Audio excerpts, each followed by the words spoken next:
자, 오늘 7월 25일입니다. 7월 25일 로마서 2장 17절에서 29절까지 말씀 보겠습니다.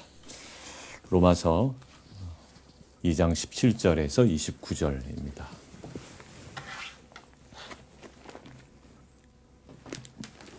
오늘은 제가 표준 세번역으로 좀 읽어드리도록 하겠습니다. 표준 세번역으로요. 여러분들 눈으로 한번 따라오시고 제가 표준 세번역으로 봉독하도록 하겠습니다. 17절입니다. 그런데 스스로 유대 사람이라고 하면서 율법을 의지하며 하나님을 자랑하며 그분의 뜻을 알며 율법으로 가르침을 받아서 옳고 그른 것을 분간할 줄 안다고 자부하는 사람이 있습니다. 그런데 그런 사람일수록 스스로 눈먼 사람의 길잡이요 어둠 속에 있는 사람의 빛이라고 생각합니다. 율법에서 모든 지식과 진리의 근본을 터득하였다고 하면서 스스로 어리석은 사람의 교사요 어린아이의 선생으로 확신합니다. 그렇다면 그런 사람이 남은 가르치면서도 왜 자기 자신은 가르치지 않습니까? 도둑질을 하지 말라고 설교하면서도 왜 도둑질을 합니까? 간음을 하지 말라고 하면서도 왜 간음을 합니까? 우상을 미워하면서도 왜 신전의 물건을 훔칩니까? 율법을 자랑하면서도 왜 율법을 어겨서 하나님을 욕되게 합니까? 성경에 기록된 바 너희 때문에 하나님의 이름이 이방 사람들 가운데서 모독을 받는다 한 것과 같습니다. 율법을 지키면 할례를 받은 것이 유익하지만 율법을 어기면 받은 할례는 할례를 받지 않은 것으로 되어버립니다. 그러므로 할례를 받지 않은 사람이 율법의 규정을 지키면 할례를 받지 않아도 할례를 받은 것으로 여김받지 않겠습니까? 그리고 본래 할례를 받지 않은 사람이라도 율법을 온전히 지키는 사람은 율법의 조문을 가지고 있고 할례를 받은 사람이면서도 율법을 지키지 않은 사람을 정죄할 것입니다. 겉모양으로 유대 사람이라고 해서 유대 사람이 아니요 겉모양으로 살에다가 할례를 받았다고 해서 할례가 아닙니다. 오히려 속이 유대 사람인 사람이 유대 사람이며 율법의 조문을 따라서가 아니라 성령을 따라서 마음에 받는 할례가 참 할례입니다. 이런 사람은 사람에게서가 아니라 하나님에게서 칭찬을 받습니다. 우리가 1장은 이방인들에게 그리고 2장은 유대인들에게 이야기를 한다라고 했지만 사실 본격적으로 유대인들을 딱 지칭하여 지금 이야기하고 있는 장면은 2장 17절이 본격적으로 진행이 됩니다. 아예 지칭을 하고 있죠. 거기가 if절이에요. 제가 그 if절을 살리기 위해서 표준 세번역으로 함께 봉독했는데 if, 뭐뭐 한다고 칩시다 라는 거예요. 뭐뭐 한다고 칩시다. 너희가 그렇게 한다라는 게 아니에요. 너희가 그렇게 하나님을 자랑한다. 율법으로 그렇게 의지하고 잘 살고 있다라는 게 아니라 그렇다고 한번 쳐봅시다 라는 거예요. 너네가 그렇게 자랑하는 것들을 쭉 나열했습니다. 거기다가 유대인 거기를 삭제하고요. 그리스도인이라고 한번 넣어보시고 여러분들에게 읽어보시죠. 표준 세번역이나 우리말 성경이나 현대인 성경이나 쉬운 성경이나 이것들로 천천히 제가 읽는데 더 구체적으로 더 깊이 저에게 다가오는 걸 느꼈습니다. 그리스도인이라 불리는 내가 율법을 의지하고 하나님을 자랑하고 이러이러한다고 한번 쳐보자라고 이야기하는 거예요. 근데 사도 바울의 본론으로 이야기하려는 장면은 뭐였을까요? 21절이에요. 자, 20절 후반부에 거기 하나 우리가 확인하고 가죠. 스스로 믿으니. 스스로 믿으니.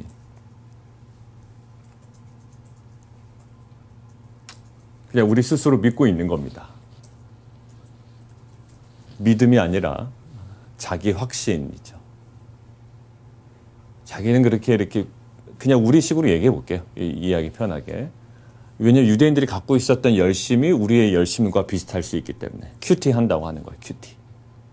내가 큐티를 얼마나 열심히 하는데 너 얼마나 오랫동안 했는데 그러면서도 아마 여러분들 마음에 그래도 나는 아니겠지, 그래도 우리 교회는 아니겠지라는 마음은 없애셔야 됩니다. 그래도 우리 목사님은 아니겠지, 우리 리더는 아니겠지, 뭐 남 얘기까지 할 필요 없겠죠. 그래도 나는 아니겠지, 우리 교회는 아니겠지. 아니, 그렇지 않아. 유대인들도 이 얘기 들으면 뭐라고 그랬을까요? 대답, nope, 이랬을 거라고. 나는 그렇지 않아. 너 모르니? 우리 율법 받은 거 모르니? 하루에 3번씩 기도하는 거 몰라? 율법을 모여서 이렇게 낭독하는 거 몰라? 손에 미간에 붙이고, 그 미간에 붙이고, 손목에 붙이고, 몰라? 너희? 아마 그렇게 얘기했을 거야. 근데 오늘 얘기해. 스스로 믿는다라는 거. 왜? 그것 때문에. 그래서 17절부터 24절까지는 뭐예요? 율법에 관한 내용이고요. 25절부터 마지막 절까지는 어떤 내용일까요? 예. 그들이 자랑하던 할례에 관한 내용이에요. 눈에 보이는 겁니다. 율법도 눈에 보이고요. 직접 받았고요. 언약은 여전히 살아있고요. 그 다음에 하나는 몸에 받은 할례 얘기하는 거예요. 율법과 할례. 유대인들이 가장 자랑스럽게 여기는 두 가지를 가지고 너희 그렇지 못하다라고 이야기하는 거예요. 말씀을 봅니다. 말씀을 듣고요. 또 저처럼 아까 얘기했잖아요. 그렇게 설교하면서도 왜 도둑질 하냐라고 이야기하잖아요. 설교도 합니다. 예, 열심히 기도도 해요. 더 좀 시니컬하게 얘기해볼까요? 예, 눈물도 흘립니다. 예, 감동도 받고요. 뭔가 느낌도 있어요. 근데 오늘 사도 바울은 계속 무엇을 얘기할까요? 근데 너 행동이 왜 그러냐라는 거. 어떤 행동이에요? 간음하지 말라라 하는 내가 간음하냐라고 하면, 그럼 이들은 뭐라고 그랬을 거라고요? 높 그랬을 거라고요. 우리가 언제 간음했냐라는 거예요. 호세아서 근데 5장 3절에 보면 이렇게 나와 있습니다. 에브라임아, 이제 내가 뭐 했다? 음행했다라는 거예요. 하나님께서 호세아 선지자를 통하여 북이스라엘, 에브라임아, 너희 이스라엘아, 너가 음행했다. 그리고 이스라엘이 결국 그래서 더러워졌다라고 이야기합니다. 계속 하나님께서 선지자를 통해서 뭐라고 얘기하죠? 이스라엘 민족은 뭐한 민족? 음행한 민족이에요. 그리고 신약 성경에 있어서 구체적으로 음행에 대한 행동이 없더라도 무엇을 품는 자는? 음욕을 품는 자는 저 남자를 보고 저 여자를 보고 나는 한 번도 그런 적이 없지만 마음속에 괜한 혼자만의 어떠한 생각으로 한다면 그게 뭐라고요? 그게 바로 음행이다라는 거예요. 아니 그래도 그건 너무한 거 아닙니까? 아니요. 그 음행이래요. 그래서 다른 사람은 음행에 걸린 사람을 되게 신랄하게 나는 평가했다고요. 말도 안 되는 사람처럼 여기고 정말 어떻게 크리스천이 저러냐고 그러고 예수 안 믿으니까 저러냐고 그러지만 실은 그 음행이 우리 안에도 있다. 자, 너 어떻게 우상을 가증히 여기는 자가 우상을 그렇게 가증히 여기면서 어떻게 신전 물건을 도둑질하느냐? 너 그런다고. 아니라고. 우리가 언제 그랬냐고.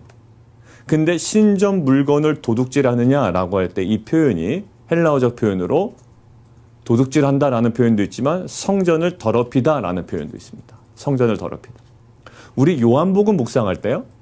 요한복음 묵상할 때 예수님께서 그 유대인들과 그 종교 지도자들에게 성전에 가셔서 뭐라고 그러시죠?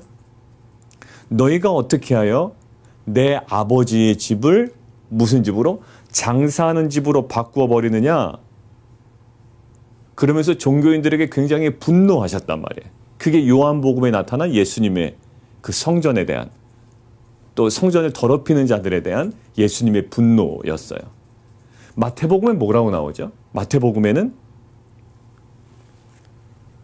내 집 어떤 집? 예, 기도하는 집. 내 집은 기도하는 집인데 무엇으로 바꿨다? 너희가 강도의 소굴로 더럽혔다라는 거예요. 결국 그들에게 지적한 것은 무엇일까요? 굉장한 종교적인 열심이 있었습니다. 이렇게라도 제사를 드려야 되고 하나님께 예물을 드려야 되고 종교적인 열심이 있었어요.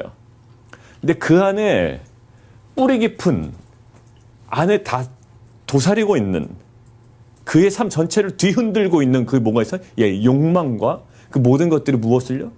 예, 종교적인 열심이라는 것에 포장되어서 성전을 더럽히고 있다고요. 자, 그래서 요한복음과 마태복음에 그렇게 나오죠. 하나는 뭐라고요? 장사하는 집으로 바꿔버렸고 하나는 강도의 소굴로 바꿔버렸어요. 찬양도 있었겠죠. 예, 시편도 낭독됐겠죠. 웅장한 무엇인가 음악도 있었겠죠. 그런데 하나님은 그것에 속지 않으신다고요. 열심도 있었겠죠. 예, 큐티하는 교회, 묵상하는 교회, 말씀을 읽는 교회. 그렇지만 너 직장에서, 비즈니스에서, 너 결정하는 모든 것과 너 자녀에게 대하는 것과 가정에서 실제로 그 모든 것들이 그렇지 않아. 그 포장된 것 뿐이야. 그들의 진 면목을 드러내세요. 결국 마태복음에 내 집, 하나님께 기도하는 집인 내 집을 강도의 소굴로 바꿔놨다라고 이 성전을 더럽혔다라고 얘기한다면 바로 뒤에 붙어진 스토리가 어떤 스토리죠? 그때도 말씀드렸어요. 마태복음 볼 때. 뭐였습니까? 예, 그게 바로 무화과 나무의 저주였다고요. 무화과 나무의 저주. 열매 맺지 않은 무화과 나무에 대한 저주였어요. 자, 결국 유대인들, 이스라엘 백성들은요, 호세아서를 통해서도 그렇고 수많은 선지자를 통해서도 그렇고 그들은 음행하는 민족이었고 음행할 수밖에 없는 민족이었고 그것 때문에 심판받았고요. 결국 바벨론 포로에서 돌아오기는 했지만 여전히 음행 가운데 그리고 여호와의 성전을 더럽히는 그런 죄를 고스란히 짓고 있는 자였어요. 근데 그들은 무엇으로? 예, 스스로 믿고 있다고요. 뭐라고? 이프절에 있는 내용들이요. 예, 나는 율법을 의지하고 있고 나는 이렇게 기도하기 때문에 하나님을 의지하고 있고 나는 하나님을 자랑하고 있고 이거 다 비아냥거리는 거 아시죠? 예, 하나님을 자랑하고 있고 나는 날마다 말씀의 그 묵상에서 교훈을 받아 하나님 뜻을 알고 있고 분간할 줄 알고 나는 가르치기까지 알고 나는 이 세속주의에 대항하여 복음적인 내용을 가르치고 설교하고 있고 우리가 자녀들에게 아이들에게 이것들을 전하고 있고 근데 스스로 믿고 있다는 거예요. 무엇을 보신다? 예, 중심을 보신다. 하나는 외모로 판단하지 아니하신다. 중심을 보신다. 너 중심에 뭐 있느냐라는 거예요. 아, 목사님 자꾸 그렇게 얘기하지 마세요. 저 열심히 하고 있는데 왜 얘기해?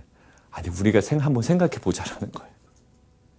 예, 여러분들이 그런 사람이다라는 게 아니라 우리 안에 그러한 속성이 여전히 남아있고 움직일 수 있다라는 거예요. 나는 그렇지 않다라고 하는 순간에 우리는 넘어질 수가 있기 때문에.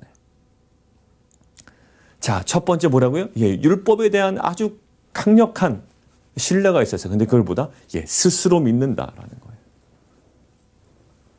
자, 에스겔서 한번 볼까요? 에스겔서 36장.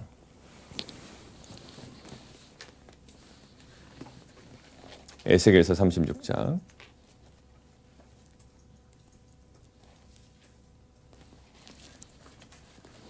에스겔 36장 20절.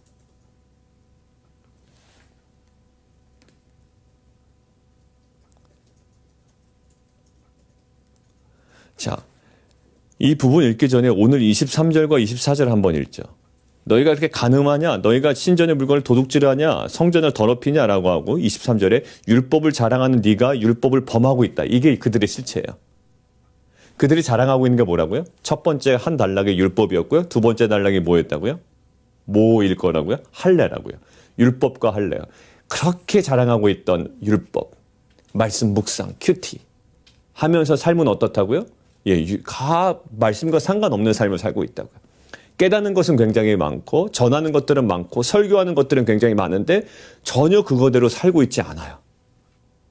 살고 있는 것처럼 포장해봤자 소용없어요. 거룩한 목사인 척 해봤자 소용없다고요. 하나님 무엇을 보신다? 예, 중심을 보신다라는 거예요.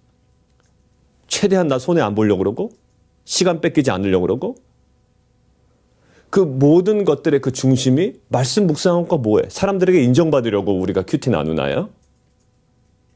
내가 신앙이 다른 사람보다 떨어지지 않으려고 애씀으로 우리가 나아가야 되나요? 결국 하나님께서 뭐라고 그러시나요? 예, 그거 칭찬이 누구에게서 난다? 오늘 맨 마지막 절 29절 사람에게서가 아니고 하나님에게서 날마다 코람데워 하나님 면전 앞에서 서야 되는데요. 어느 순간에 늘상 큐티하는 것도 사람들 의식하면서요. 말씀 묵상하는 것도 읽는 것도 통독하는 것도 나누는 것도 자 그러면서 결국 율법을 범하는 그 모든 것들이 하나님 욕되게 한다고요. 자 24절 기록된 바와 같이 하나님의 이름이 너희 때문에 이방인 중에서 모독을 받는다. 유대인들 굉장히 기분 나빴을 거예요. 저도 전하면서 또 듣는 여러분들도 자꾸 제가 이렇게 얘기하면 굉장히 기분이 안 좋잖아요. 아이고 저렇게까지 이렇게 자, 그런데 구약의 이스라엘 민족들은 이제 더 했을 거라고요. 왜? 그때는 이제 이방인에 대한 구원 꿈도 못 꿀 때였어요. 근데 이방인의 포로가 된다? 이것은 받아들이기 힘든 일이었어요. 나에 대해서 정죄를 해? 율법을 받은 우리 민족을? 아브라함이 우리 조상인데 하나님께서 홍해를 갈라치고 우리를 출애굽시키셨는데 어딜 우리를 정죄해? 어디 우리를 포로로 끌고 가? 막 이럴 때라고요. 근데 지금 너희가 나를 욕되게 했다라는 거예요. 자, 에스겔서 36장 20절입니다. 36절. 36장 20절입니다. 36장 20절. 그들이 이른 바 여러 나라에서 내 거룩한 이름이 그들로 말미암아 더러워졌나니 곧 사람들이 그들을 가르쳐 이르기를 이들은 여호와의 백성이라도 여호와의 땅에서 떠난 자라 하였습니다. 그러나 이스라엘 족속이 들어간 그 여러 나라에서 더럽힌 내 거룩한 이름을 내가 하나님 내가 아꼈노라. 22절. 그러므로 너는 이스라엘 족속에게 이르기를 주 여호와께서 이같이 말씀하시기를 이스라엘 족속아 내가 이렇게 행함은 너희를 위함이 아니요 너희가 들어간 여러 나라에서 더럽힌 나의 거룩한 이름을 위함이라. 여러 나라 가운데서 더럽혀진 이름 곧 너희가 그들 가운데서 더럽힌 나의 그 큰 이름을 내가 거룩하게 할지라. 내가 그들의 눈앞에서 너희로 말미암아 나의 거룩함을 나타내리니 내가 여호와인 줄을 여러 나라 사람이 알리라. 주 여호와의 말씀이니라. 여러분들 다윗이 어떻게 골리앗을 싸울 수 있었다고요? 예, 골리앗의 그 이방인의 그 입에 통해서 나오는 여호와 하나님의 거룩한 이름이 저주받는 것, 그것이 무시되는 것을 참지 못했다고요. 그래서 만군의 여호와의 이름으로 나아간다라는 거예요. 왜? 나는 칼과 단창도 없어. 갑옷도 맞지 않아. 근데 오직 뭐? 네가 저주한 그 거룩한 만군의 여호와 이름으로 나아간다. 근데 이스라엘 백성은 지금 어떻게 됐습니까? 예, 여호와의 이름을 다 더럽혔다고요. 자기는 그런 적 없다고 생각할지 몰라요. 하나님, 저는요 날마다 하나님 말씀 묵상해요. 지금 말씀에 사로잡혀 살고 있어요. 여러분들 그거 스스로 믿으면 안 됩니다. 남들도 다 그렇게 합니다. 그러면서도 내 안에 판단하는 것이 있고요. 내 안에 행해지는 것, 내 안에 품는 것들이 있어요. 그것들을 바라볼 수 있도록 하는 것이 은혜예요. 오늘 뒷부분에 나오겠지만. 나의 정말 하나님께서 바라보고 계신 내 중심을 하나님의 관점으로 바라볼 수 있는 것, 이것이 정말 그것이 우리에게 은혜인 줄 믿습니다. 언제까지 목사라고 목에 힘주고 다닐 거예요? 목에 힘준다고 알아주는 사람도 없어요, 요즘에는. 언제까지 내가 누구를 가르치는 스승이라고 목에 힘주고 다닐 거라고요? 하나님께서 오늘 우리에게 말씀하시는 거, 우리의 중심을 보시고 사람에게서 받는 칭찬이 아니라 하나님이 너희를 칭찬하실 것이더라고요. 자, 그들이 또 굉장히 자부심 느껴 있었던 할례에 관해서 얼마나 사도 바울이 기분 나쁘게 얘기하는지 한번 볼까요? 25절부터입니다. 내가 율법을 행하면 할례가 유익하나 만일 율법을 범하면 할례는 무할례가 되느니라. 그러니까 할례 자체를 뭐 한 거예요? 할례 자체를 부정한 건 아닙니다. 할례 자체를 부정한 게 아니라 할례의 근본적인 부분들을 지금 보기를 원하는 거예요. 할례 자체를 부정한 건 아니에요. 아마 이때도 할례를 받았을 거라고요. 할례 받지 마라 이게 아니라 할례의 진정한 의미가 무엇인지를 아느냐라고 이야기하는 거예요. 자, 우리 예레미야 4장 4절 볼까요? 예레미야 4장 4절. 오늘 본문은 이해가 안 되는 건 없습니다. 그죠? 25절부터 29절까지는요. 자, 그 근거를 가지고 구약을 한번 찾아보죠. 예레미야 4장 4절.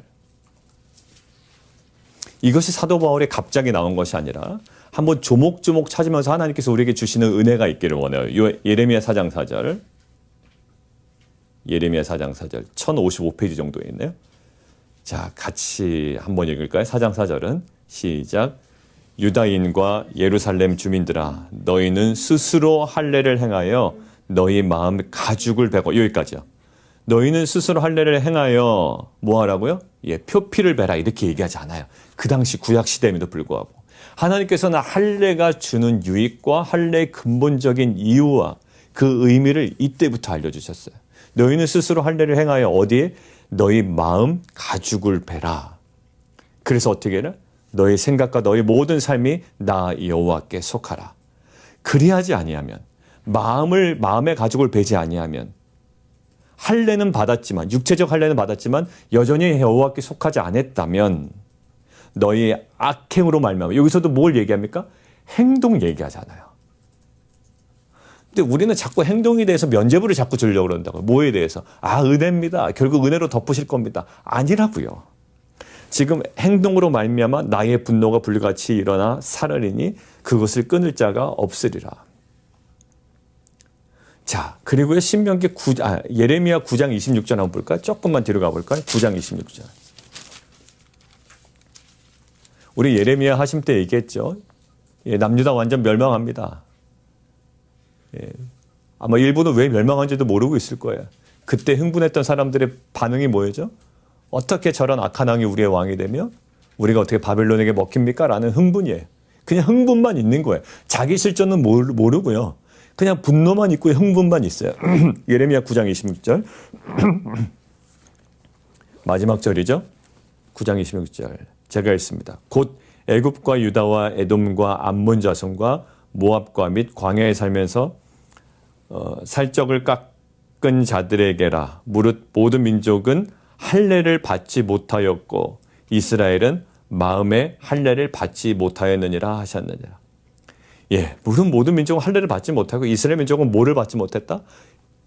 우리는 할례를 받았다라고 이야기할 것처럼 보이는데 결국 이스라엘 민족은 뭘 받지 못했다? 마음의 할례를 받지 못했다. 여러분들 거기다 적어 놓으실래요? 큐티책에다가 나는 마음의 할례를 받았는가? 그럼 그게 어떻게 알 수 있나요? 라고 있는 거예요. 어떻게 알 수 있나요? 그 궁금증을 가지고 우리가 신명기 10장 16절 제가 읽어드리겠습니다. 너무 많이 찾지 말고요. 갈라디아서는 나중에 찾을 겁니다. 자, 신명기 10장 16절에 이렇게 나와 있습니다. 그러므로 너희는 마음의 할례를 행하고 다시는 목을 곧게 하지 말아라. 신명기 우리가 봤어요. 신명기 볼 때 이 이야기가 나왔단 말입니다. 너희는 어디다 할례를 행하고 마음의 할례를 행하라. 이미 모세오경, 이 모세를 통하여 이스라엘 민족이 출애굽해서 광야에서 이제 약속의 땅으로 들어가기 전에 할례에 관해서 다시 한번 이렇게 얘기하시나요? 오직 어디에다? 마음의 할례를 행하고 결과가 뭘로 나와야 돼요? 목을 곧게 하지 마라. 자녀를 향하여 또 믿음에 열심이 없는 자를 향하여 신앙이 없는 자를 향하여 하나님을 향하여 목을 곧게 하지 마라. 자, 이 마음의 할례를 받는다라는 건요. 갈라디아서는 한번 찾아보죠. 갈라디아서요. 갈라디아서 우리 5장 5절에서 6절입니다. 5장 5절에서 6절. 우리가 2절부터 읽을까요? 2절부터 제가 읽겠습니다. 5장 2절부터 읽을게요.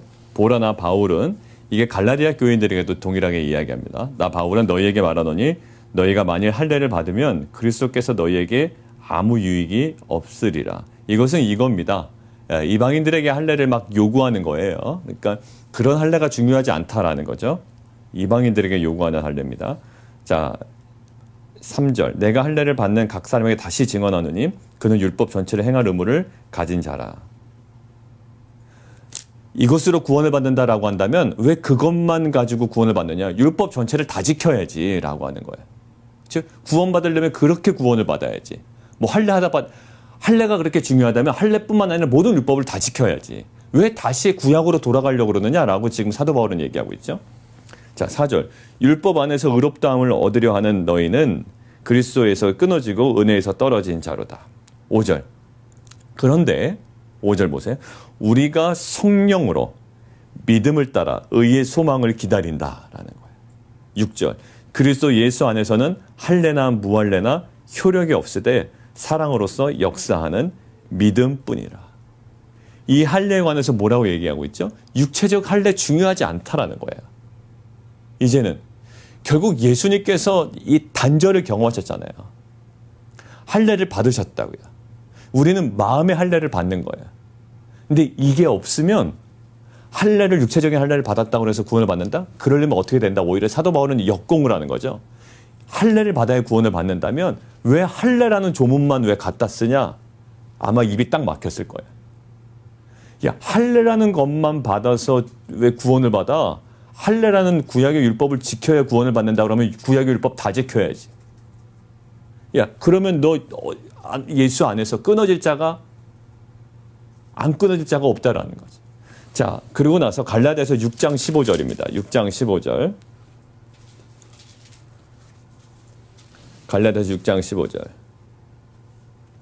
그러니까 이 할례에 대해서 얼마나 강조했겠어요. 갈라디아서. 우리가 신약 하심을 해서 알겠지만 지금 이방인들에게 엉뚱한 복음이 들어가니 사도 바울이 정면 공격을 한 거죠. 6장 15절. 할례나 무할례가 아무것도 아니로되 오직 새로 지으심을 받은 것만이 중요하다라는 거예요. 육체적인 할례나 무할례가 중요한 게 아니라 오직 새로 지으심을 받는 것만이 중요하다. 거듭나는 것이 중요하고요. 마음의 할례를 받는 것이 중요해요. 결국 뭘까요? 예, 성령으로 변화된 삶을 얘기하는 거예요. 성령으로 믿음으로 무엇을 기다린다? 의의 소망을 기다린다. 자, 빌립보서 우리가 잠깐 넘어갈까요? 빌립보서 3장 3절. 그 조금 몇 장만 넘어간 빌립보서입니다. 빌립보서 3장 3절.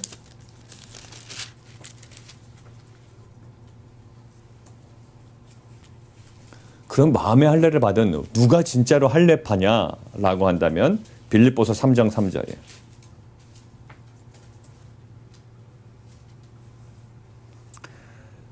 할례에 대해서 좀 이해하려면 3장 1절부터 제가 읽을게 눈으로 한번 따라 보시겠어요?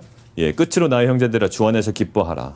너희에게 같은 말을 쓰는 것이 내게는 수고로움이 없고 너희에게는 안전하니라. 개들을 삼가고 행악하는 자들을 삼가고 몸을 상해하는 일을 삼가라. 예, 할례에 관해서 지나친 예, 강조를 했던 사람들이 있었죠. 이거 안 받으면 안 된다. 근데 결국 삶은 어떻습니까? 예, 뭐 받아서 나쁜 건 없겠지만 예, 받아서 어떻게 돼요? 예, 삶이 전혀 그렇지가 않아요. 3절. 하나님의 성령으로 봉사하며 그리스도 예수로 자랑하고 육체를 신뢰하지 아니하는 우리가 곧 할례파다. 우리가 할례를 받아서가 할례가 아니고 어떤 진정한 할례는 뭐다? 하나님의 성령으로 봉사하며 그리스도 예수로 자랑하고 뭐를 신뢰하지 않는다? 육체를 신뢰하지 않는다. 우리가 주중에 계속 나눴죠. 영광과 존귀함과 썩지 아니함을 구하는 자에게 무엇을 주신다? 예, 영생을 주신다라는 거예요. 행위로 구원을 받나요? 아니요. 예, 그 변화된 사람은 무엇을 구한다?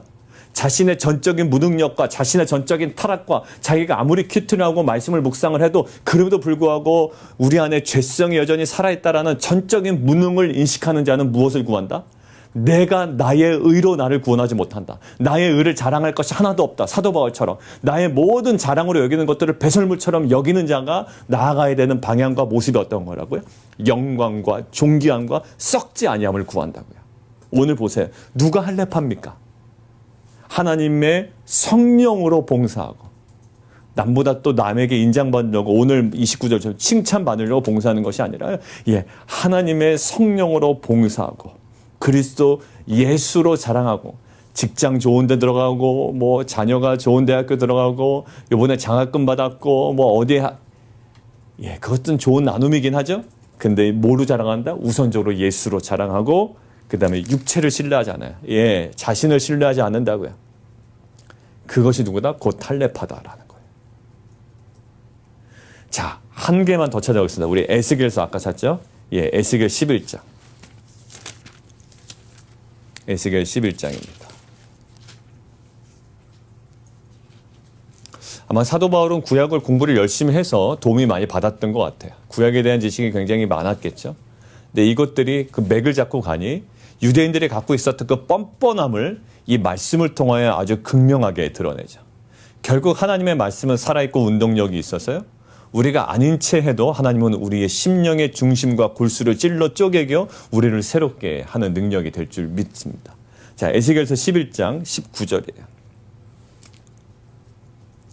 에스겔서 11장 19절. 내가 그들에게 한 마음을 주고 그 속에 새 영을 주며 그 몸에서 돌 같은 마음을 제거하고 살처럼 부드러운 마음을 주어 내 율례를 따르며 내 규례를 지켜 행하게 하리니 그들은 내 백성이 되고 나는 그들의 하나님이 되리라. 어떻게 하신다고요? 그들에게 한 마음을 주신다고요.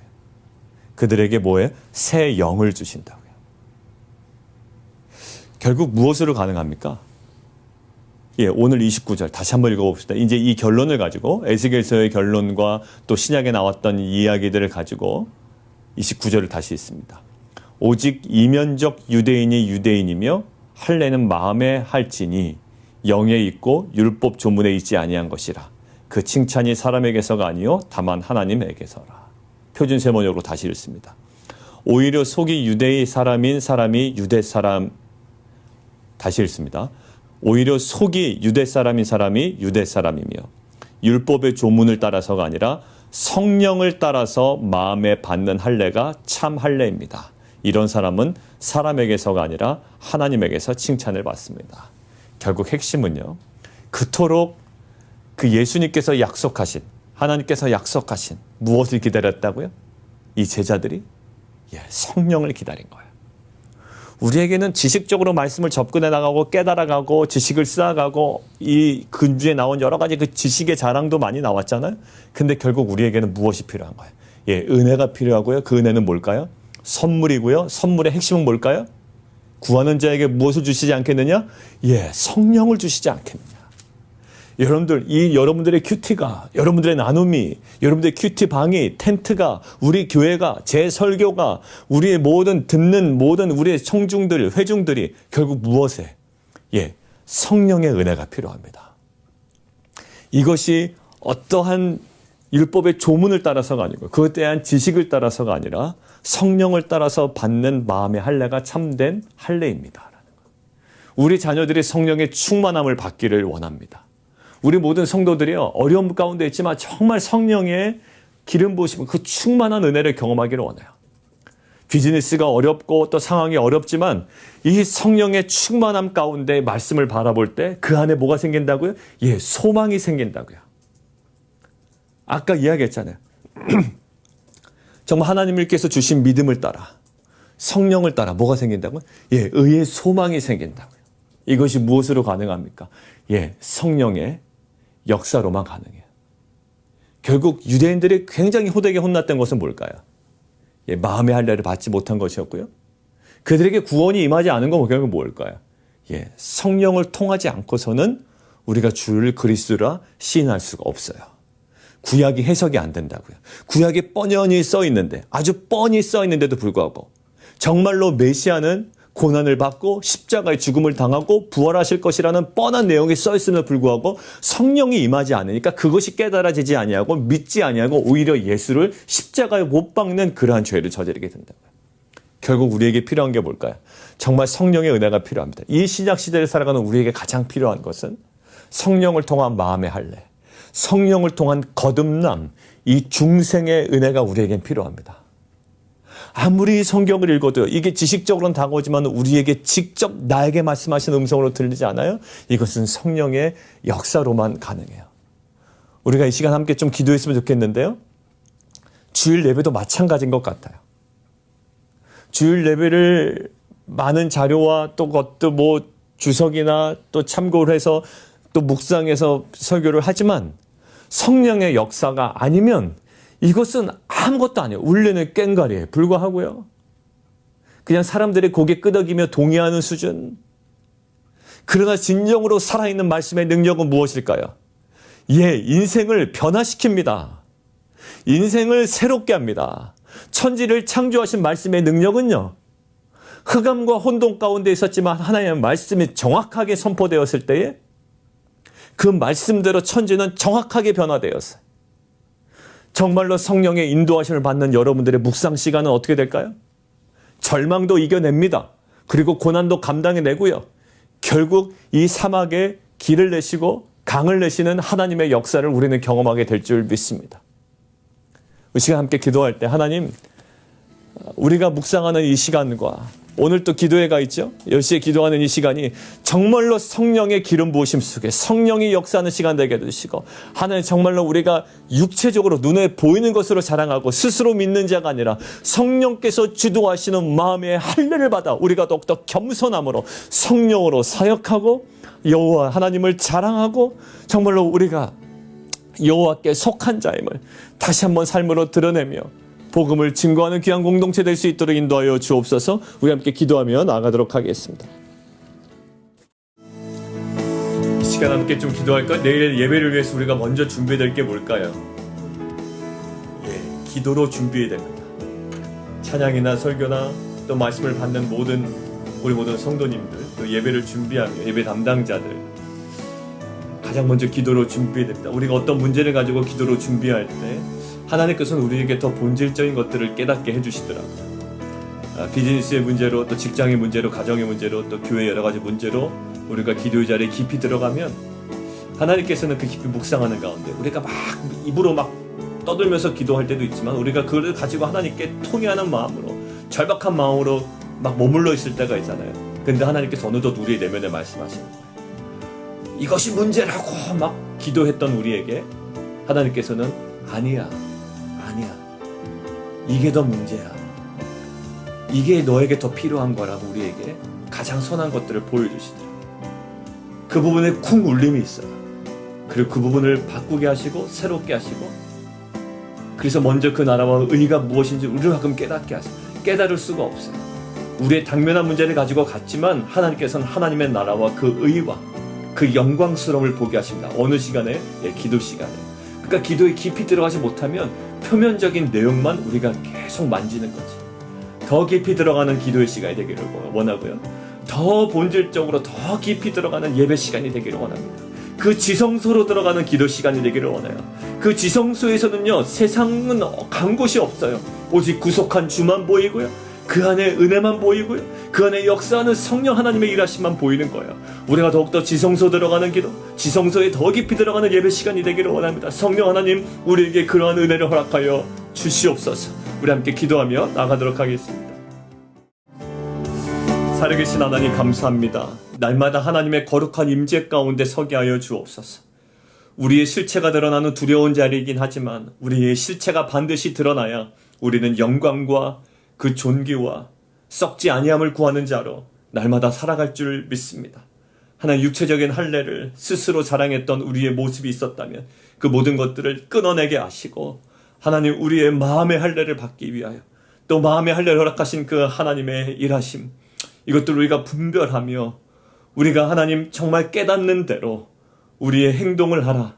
정말 그 모든 것 하나하나에 정말 두렵고 떨림으로 정말 주 앞에 거룩함으로 나아가는 귀한 공동체 될 수 있도록 인도하여 주시옵소서. 하나님, 정말 성령으로 우리 안에 역사하여 주시옵소서.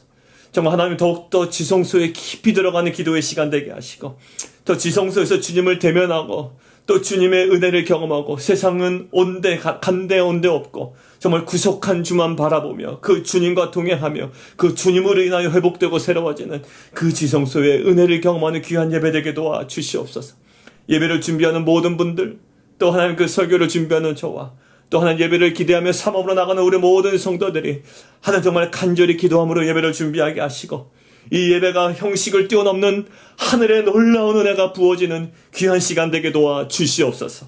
예수 그리스도 이름으로 감사하며 기도하옵나이다. 아멘.